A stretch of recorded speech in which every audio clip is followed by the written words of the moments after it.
आनव स्थित कास्य न जने व बने सुखम जनो दहिति संसर्गगत वनम संग विभजननाथ।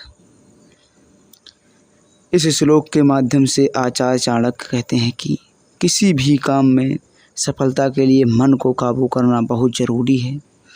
जिसका मन स्थित नहीं होता उस व्यक्ति को ना तो लोगों के बीच में सुख मिलता है और ना ही मन में ऐसे व्यक्ति को लोगों के बीच ईर्ष्या जलाती है और मन में अकेलापन।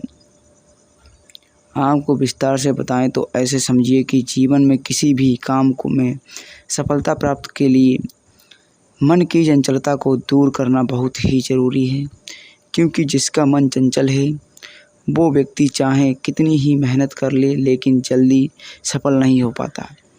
ऐसे व्यक्ति का चित्त कहीं भी नहीं ठहरता। बार बार भटकने की वजह से वो कहीं भी खुद को एकाग्र नहीं कर पाता। जब व्यक्ति फेल होता है तो दूसरों को तरक्की करते हुए देखकर चलता है। ऐसे में उसे ना तो उस सबके बीच खुशी मिलती है और ना ही अकेलेपन में शांति मिल पाती है। ध्यान दें कि वास्तव में आपको सफल होना है तो चंचल मन को काबू करना ज़रूरी है। जिसका मन बस में होता है वो कुछ भी हासिल कर सकता है। गीता में श्री भागवत श्री कृष्ण ने मन को बस में रखने का महत्व समझाते हुए कहा है, मन के जीते जीत है, मन के हारे हार।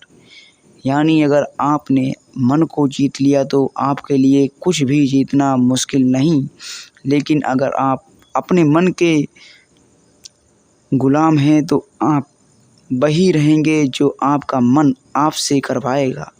ऐसे व्यक्ति का सफल होना नामुमकिन है। इसलिए यदि जीवन में आगे बढ़ने का सपना देखते हैं तो पहले मन को बस में करना सीखें। सफल होने के लिए कुछ 6 बातों का हमेशा रखें ध्यान। आचार्य चाणक्य कहते हैं कि वही व्यक्ति समझदार और सफल है जिसे इस प्रश्न का उत्तर हमेशा मालूम रहता है। समझदार व्यक्ति जानता है कि वर्तमान समय कैसा चल रहा है और कभी सुख के दिन हैं या दुख के, इसी आधार पर वह कार्य करता है।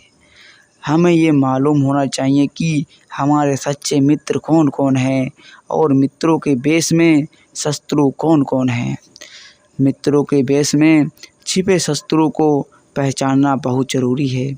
अगर मित्रों में छिपे शत्रु को नहीं पहचाना जाएगा तो कार्यों में असफलता ही मिलेगी।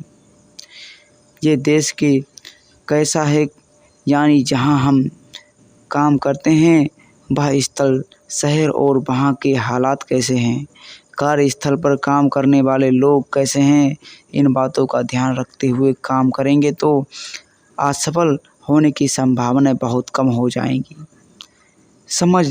समझदार इंसान की वही है तो अपनी हाय और बाय की सही जानकारी रखता है। व्यक्ति को अपनी आय देखकर ही व्यायाम करना चाहिए।